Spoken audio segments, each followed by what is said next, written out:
Long ago, in the ancient Uku kingdom, there flowed a vast river known as Obana River. The river wasn't just any ordinary water body. It was home to fascinating creatures that looked half human and half fish. The mere people, as the villagers called them, had lived there for generations. Every morning, children would rush to the riverbank, their small feet kicking up dust as they ran. "Look, look, the mermaids are coming," a child would shout, pointing at the water where blue scales sparkled beneath the surface. The adults would gather too, watching the peaceful scene as mer people swam near the surface, sometimes waving to the humans. The fishermen would carefully navigate their boats around the areas where mer people swam, and there was an unspoken agreement about sharing the river's resources. But peace never lasts forever.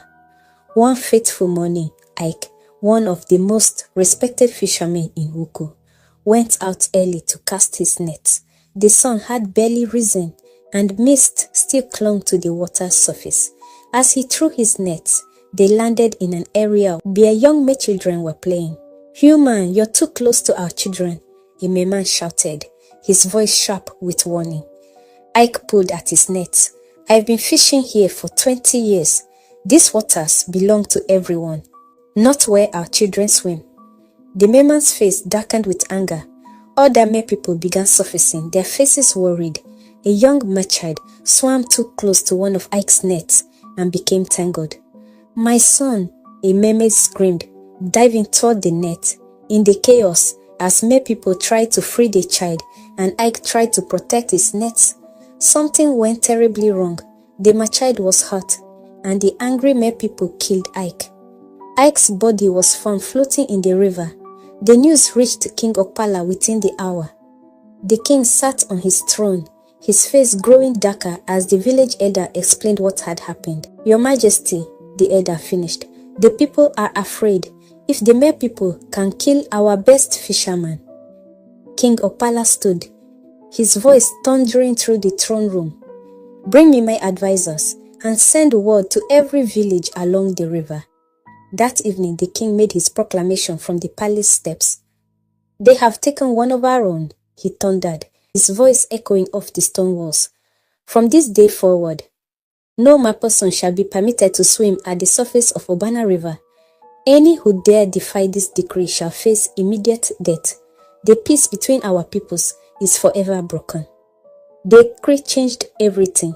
The merfolk retreated to the river's bottom, where they established their own kingdom under Elo, a strong and wise merman who became their king. Years passed, and in the underwater kingdom, life adapted to the darkness of the deep. Elo's daughter Cheta grew into a curious young mermaid who often asked questions about the world above.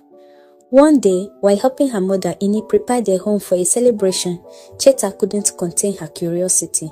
"Mother," she said, "what's it like at the surface?" Ini paused, memories flickering across her face. "Why do you ask, my dear?" "I hear the older ones talking sometimes about how things used to be. They mention something called sunlight. What is it?" Ini looked at her daughter. "Sunlight is, imagine, the brightest, warmest thing you can think of. It's like that, but more beautiful than you can imagine. It makes everything glow with life. And the humans?" Cheta's eyes sparkled with interest. "What were they like before?" "They're different from us. They walk on two legs instead of swimming with tails. They used to be our friends long ago. The children would wave to us and we'd wave back." "Then why can't we talk to them anymore?" "Because fear and anger poisoned both sides," Ini explained. "One terrible day changed everything. Now we must stay here where it's safe." But Cheta couldn't stop wondering about the surface world. Late at night, when everyone else slept, she would swim as high as she dared, almost but not quite breaking the surface. The faint moonlight that filtered down fascinated her. One morning, King Elo noticed his daughter's distraction during their breakfast. "What troubles you, my daughter?" he asked. "Father, why must we live in darkness? Surely not all humans are cruel." Elo's face grew serious. "Cheta, you don't understand the danger. The humans blame us for the death of one of their own. Their king has ordered our death if we are seen at the surface. But that was so long ago. Maybe things have changed. Some things don't change, my dear. Promise me you won't go to the surface. Cheta remained silent, and her father sighed heavily. Meanwhile, in the palace above, Prince Ago was facing his own struggles. His father, King Opala, had summoned him to the throne room for what had become a regular argument. Son, the king said, I've received another message from King Madu. His daughter would make an excellent match. Ego sighed, running a hand through his dark hair. Father, I understand, but no buts. King Opala slammed his fist on the table. Every suitable young woman in the kingdom has been presented to you. What more are you waiting for? I want to marry for love, Ogo replied quietly. Is that so wrong? Love, the king scoffed. Love is a luxury we cannot afford. We need stability. And what about my future? Ago asked quietly. Your future is the kingdom, King Opala shouted. When will you understand that? Your personal desires don't matter. They should matter to my father, if not to my king, Ago replied, then immediately regretted his words. Get out, the king said, his voice dangerously quiet. Get out of my sight till you are ready to act like the prince you're supposed to be. Seeking solace, Ego found himself walking toward the Obana River. The moon cast a silver path across the water as he settled on a fallen log near the bank. The gentle lapping of waves against the shore always helped calm his troubled mind. That's when he saw her. A head emerged from the water, followed by shoulders and the most beautiful face he had ever seen. A mermaid. Her scales had an unusual glittering blue tint. Their eyes met, and for a moment, neither moved. Please, she whispered, don't call the guards. You shouldn't be here. It's dangerous. I know, Cheta said, moving closer to the bank, but I had to see what it was like up here. Everything is so different. The air, the sounds, the way light moves. I'm Ago, he found himself saying. I'm Cheta. She smiled and Ago felt his heart skip a beat. This is my first time seeing the surface. Is that the moon? Yes, he said, pointing upward. And those are stars. They're beautiful, Cheta breathed, her eyes wide with wonder. We can see little bits of light through the water, but nothing like this. They talked for hours that night, sharing stories about their different worlds.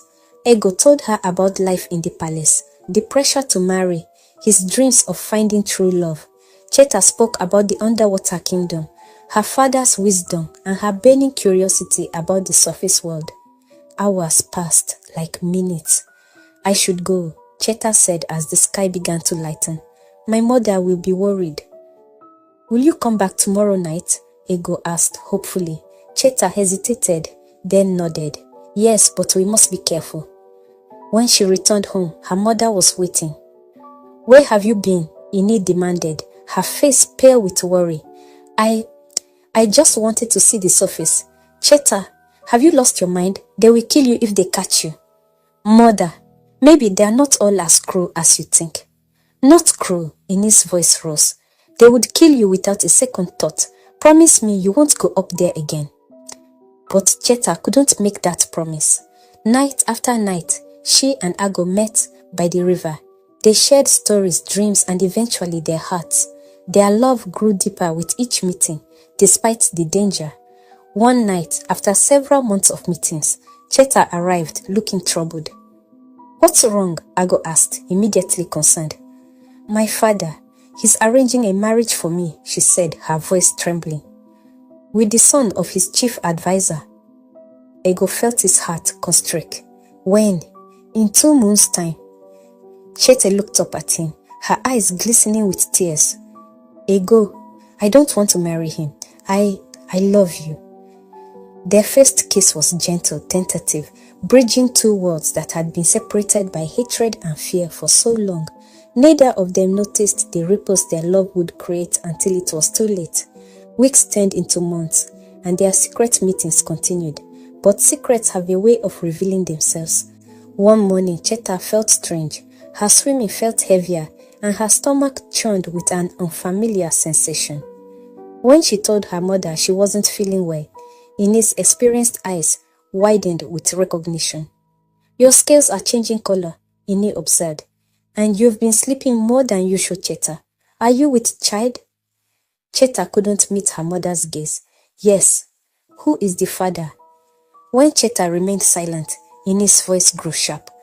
"Cheta, who is the father?" "His name is Ago," Cheta whispered. He's human." "Human? Have you lost your mind? Do you know what they'll do to you? To your child?" "He's not just any human. He's different, mother. He's kind and understanding and," Cheta whispered, "he's Prince Ago." Ine's face went pale. "The son of King Opala, the very king who ordered our banishment.